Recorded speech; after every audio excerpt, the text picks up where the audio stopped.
ఈరోజు కథ రక్త సంబంధం. దీన్ని రచించిన వారు తోట సుబ్రహ్మణ్యం గారు. ఇంకా కథలోకి వెళ్దాం. మా ఆయన ఇక లేరన్నది మనసుకి అంగీకరించడం లేదు, కానీ అది నిజం, బుద్ధికి తెలుస్తోంది. పెద్ద అబ్బాయికి ఫోన్ చేశాను. వెంటనే బయలుదేరుతానన్నాడు. ఎంత వెంటనే బయలుదేరినా వాడు వచ్చేటప్పటికి 2 రోజులు పడుతుంది. వాడు అమెరికా వెళ్ళనన్నాడు. నేను మా ఆయన బలవంతంగా పంపాం. చాలామంది వెళ్ళి సంపాదించుకుంటున్నారు, నీకు అవకాశం వచ్చినప్పుడు వెళ్ళాలి కదా అని అన్నారు ఆయన. అవును, మా మీద నీకున్న ప్రేమ నీ అభివృద్ధికి ఆటంకం కాకూడదు అని నేనన్నాను. వాడికి వెళ్ళాలని ఉంది, కానీ మాకు తెలిసిన వారిలో కొందరు చనిపోయినప్పుడు వాళ్ళ పిల్లలు అమెరికా నుంచి రాలేదు. పున్నామ నరకం తప్పించని కొడుకు ఉన్నా లేకపోయినా ఒకటే అని వాళ్ళ బంధువులు అనడం వీడు 1-2 చోట్ల విన్నాడు. వాటిని గుర్తు చేస్తూ తాను వెళ్ళనన్నాడు. మాకు ఆ నరకం తప్పించడానికి స్వర్గం కాబోతున్న నీ భవిష్యత్తుని, నీ భార్యాపిల్లల భవిష్యత్తుని త్యాగం చేయకూడదు. నీ త్యాగాన్ని మేము అంగీకరించడం మా స్వార్థం అవుతుంది. పిల్లల సుఖ సంతోషాల కన్నా తల్లిదండ్రులకు గొప్ప స్వర్గం ఏముంటుంది? కష్టసుఖాలు పక్కపక్కనే ఉండడం సహజం. కాబట్టి భూలోకంలో ఉన్న ఈ స్వర్గం అనుభవించి తర్వాత ఆ నరకానికి వెళ్తాంలే అని నవ్వారు ఆయన. నేను శృతి కలిపాను. మీకు ఏ కాస్త నలతగా ఉన్నా నాకు ఫోన్ చెయ్యాలి. ఎంత పనున్నా వదిలేసి వచ్చి నేను చూసి వెళ్తాను. అందుకు మీరు ఒప్పుకుంటేనే వెళ్తాను. మేము సరే అన్నాం. వాడు వెళ్ళాడు. ప్రతి సంవత్సరము వచ్చి చూసి వెళ్తున్నాడు. చిన్నోడు బెంగళూరులోనే ఉంటాడు. వాడు ఆ ఒక్కసారి రావడానికి ఇబ్బంది పడుతూ ఉంటాడు. అమెరికా నుంచి అన్నయ్య వస్తుంటే పక్క రాష్ట్రంలో ఉండి నేను రాకపోతే మీరు ఫీల్ అవుతారని పనులన్నీ మానుకొని రావాల్సి వస్తుంది అంటాడు. వాడేమన్నా మాకు ముద్దే, చిన్నపిల్లాడనే ఆలోచనలోనే ఉండేవాళ్ళం. అంతేనా, ఇంకేమన్నా ఉందా అని ఆట పట్టించేవారు ఆయన. అందుకో కారణం ఉంది. మాకు పెళ్ళయి 4 ఏళ్ళైనా పిల్లలు కలగక ఓ లేడీ డాక్టర్ని కలిసాం. నాకు గర్భసంచి సరిగ్గా అమరి లేదని చెప్పింది. అండం విడుదలవడం, పిండం ఏర్పడటం బాగానే జరిగినా అది గర్భసంచిలోనికి ప్రవేశించడం జరగక నేను గర్భం దాల్చడం లేదని చెప్పింది. మేమిద్దరము చాలా బాధపడ్డాం. అప్పుడు ఆమె సరోగసి గురించి చెప్పింది. మేము కొన్ని రోజులు ఆలోచించుకున్నాం, ఎవరినైనా పెంచుకుందాము అని అన్నారు ఆయన. నేను అంగీకరించాను, కానీ నాలో ఏదో అసంతృప్తి ఉండిపోవడం వలన ఆయన అది గమనించారు. ఎంత ఖర్చైనా ఎలాగో ఏర్పాటు చేస్తాను, సరోగసికి వెళ్దాం అని అన్నారు. నేను వద్దులేండి అని అనాలనుకున్నా, కానీ అనలేకపోయాను. అందుకు నా స్వార్థం కన్నా ఆయన మీద ప్రేమే ఎక్కువ కారణం. ఆయన వారసత్వానికి నాలోని లోపం ఆటంకం కాకూడదని అనిపించింది. డాక్టర్ ఓ స్త్రీని అందుకోసం ఒప్పించింది. ఆమె మా బిడ్డకి సరోగేట్ మెదర్ కాబోతుంది. ఆమెకు మేమిద్దరము అడ్వాన్స్గా కృతజ్ఞతలు చెప్పాం. నా నుంచి అండాలను, ఆయన శుక్రకణాలను డాక్టర్ తీసుకుంది. మాకు పాపనో బాబునో ఖచ్చితంగా అందజేస్తానని చెప్పింది. 10కి పైగా పిండాలు, అదే ఇంగ్లీష్లో ఎంబ్రియోస్, టెస్ట్ ట్యూబ్లో తయారు చేసి ఒకటి సరోగేట్లో ప్రవేశపెడతారు. అది సక్సెస్ కాకపోతే మరొకటి సక్సెస్ అయ్యే వరకు ఇంప్లాంట్ చేస్తారు. చెప్పినట్లుగానే 10 నెలల తర్వాత అజయ్నిచ్చింది డాక్టర్. మా బిడ్డను తన గర్భాన మోసిన స్త్రీమూర్తికి అగ్రిమెంట్లో ఉన్నదానికన్నా ఎక్కువ ఇచ్చి మనసా వాచ కృతజ్ఞతలు తెలిపి పంపాం. ఆమెను గర్భాన్ని అద్దెకిచ్చిన స్త్రీలా కాకుండా మా పాలిట దేవతలా భావించాం.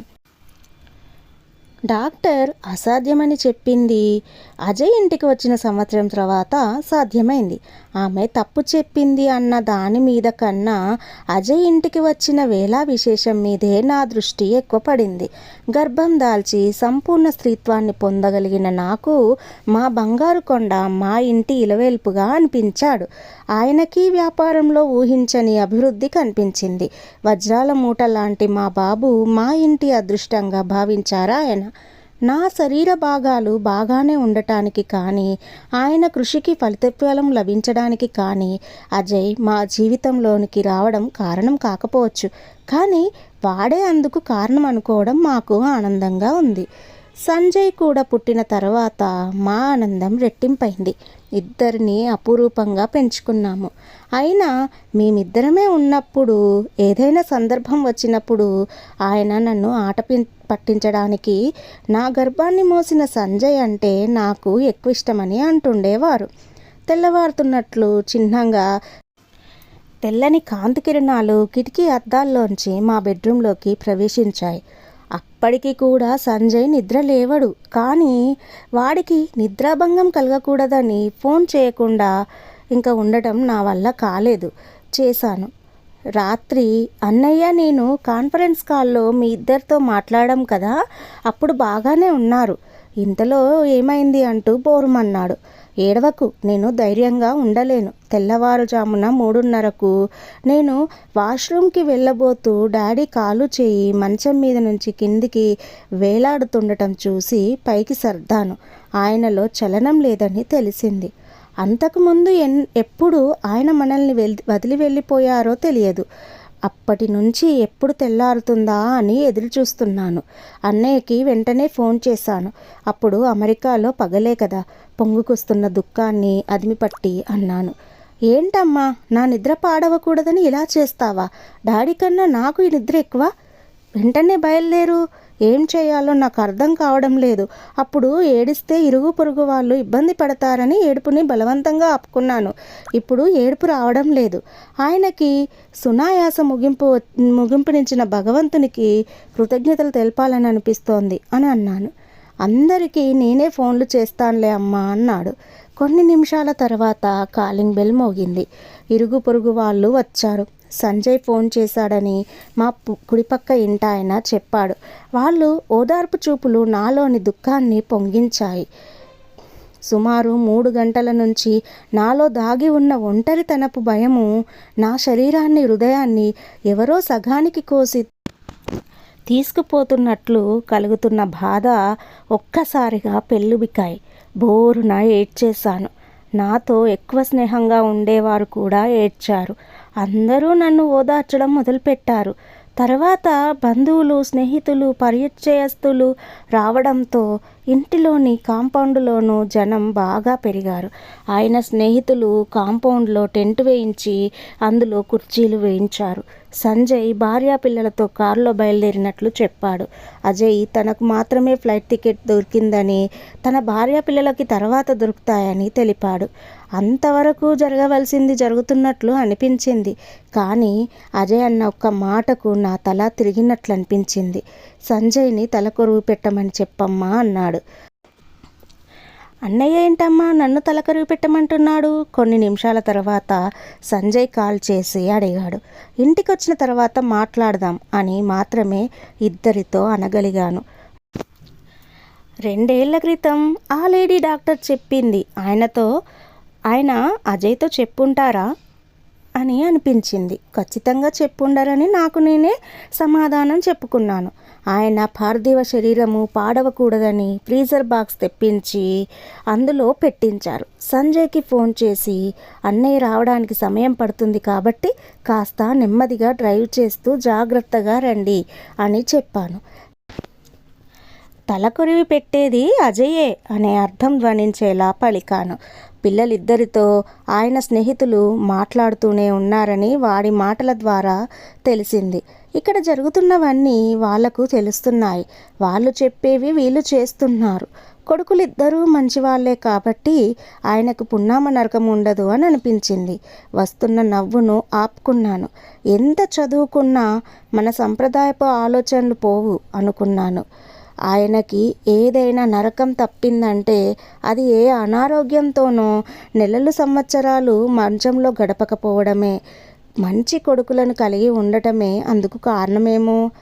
పుం అనే పేరుగల నరకాన్ని పున్నామ నరకం అంటారని ఎవరో ప్రవచనకర్త చెప్పగా విన్నట్లు గుర్తు. దాని అర్థం కూడా జ్ఞాపకం వస్తోంది. మరలా జన్మించి మళ్ళీ మరణించడమే ఆ నరకమట. పుత్రుడు పుడితేనే సరిపోదట. ఆ కొడుకు సత్కర్మలను ఆచరించేవాడైతేనే ఆ నరకం తప్పుతుందంట. అటువంటి పుత్రుడు తమ దహన సంస్కారాలు నిర్వహించాలని తల్లిదండ్రులు కోరుకుంటారు. అటువంటి పుత్రికైనా పర్వాలేదు. స్త్రీకి నెలకొకసారి కలిగే ఇబ్బంది వల్ల ఆ సమయంలో ఇటువంటివి చేయలేక ఇబ్బంది పడతారని అప్పటి పండితులు పుత్రికల ప్రస్తావన తేలేదు. టెక్నాలజీ ఇంత డెవలప్ అయిన తర్వాత స్త్రీలకి అది అంత ఇబ్బంది కావడం లేదు. ఉత్తమ పుత్రికను కలిగిన వారు కూడా ఆ నరకాన్ని తప్పించుకోగలరు.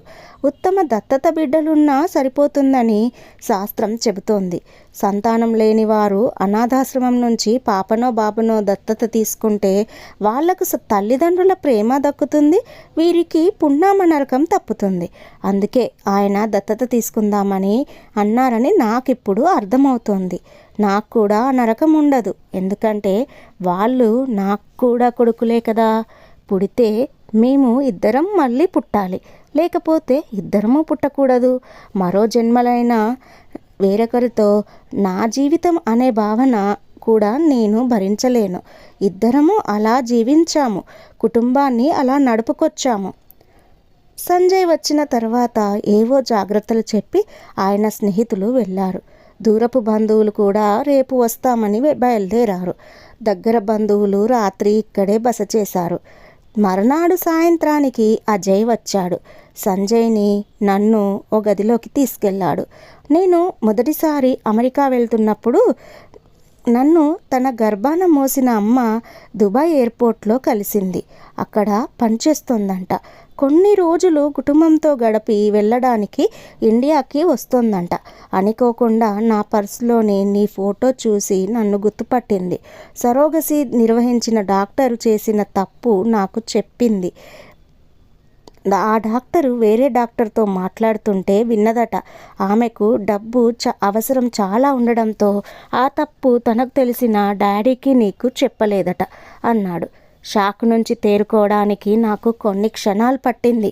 2 ఏళ్ల క్రితమే ఆయనకు నాకు ఈ విషయం తెలిసింది. అజయ్కి 11 ఏళ్ల క్రితమే తెలుసన్నమాట.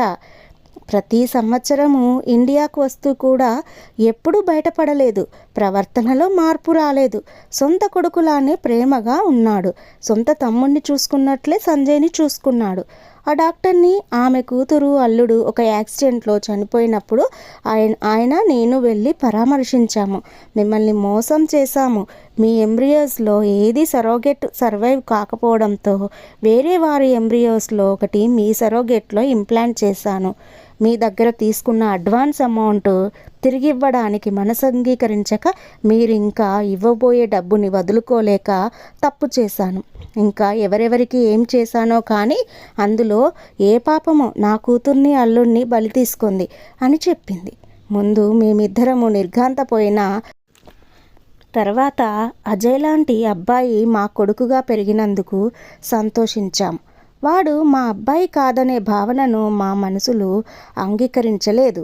భవిష్యత్తులో కూడా ఆ భావన మా మనసుల్లోకి రానివ్వకూడదని ఒట్టు పెట్టుకున్నాం. ఆ డాక్టర్ చెప్పింది అక్కడే వదిలేశాం. తర్వాత అజయ్ 2 సార్లు ఇండియాకు వచ్చినప్పుడు మా పెద్ద కొడుకు మా వరాల మూట అనే భావనలోనే ప్రేమగా చూసుకున్నాం. డాక్టర్ మాటలు మాకు అస్సలు గుర్తుకు రాలేదు. ఈ విషయమంతా నేను చెప్పిన తర్వాత సంజయ్ 11 ఏళ్లుగా అన్నయ్యకు తెలుసు, 2 ఏళ్లుగా మీ ఇద్దరికి తెలుసు, ఎవ్వరూ నాకు చెప్పలేదు. నా అన్నయ్యని నేను దూరం పెడతాననుకున్నారా మీరంతా అంటూ అజయ్ని కౌగిలించుకొని వెక్కి వెక్కి ఏడ్చాడు. మా ముగ్గురి మనసులు ఆత్మీయతతో నిండిపోయి 6 కళ్ళు తడిసి ముద్దయ్యాయి. అజయ్ మాట్లాడకుండా తలకొరివి పెట్టడానికి సిద్ధమయ్యాడు. వాడు పెడితేనే ఆయన ఆత్మ సంతోషిస్తుందని సంజయ్ కళ్ళు నా కళ్ళు చెప్పుకున్నాయి. ఎప్పుడు వాణ్ణి కొడుకనే ప్రేమించాం. అంతకన్నా ఎక్కువ ప్రేమనే వాడు మా మీద చూపించాడు. అంతకన్నా అర్హత ఏం కావాలి?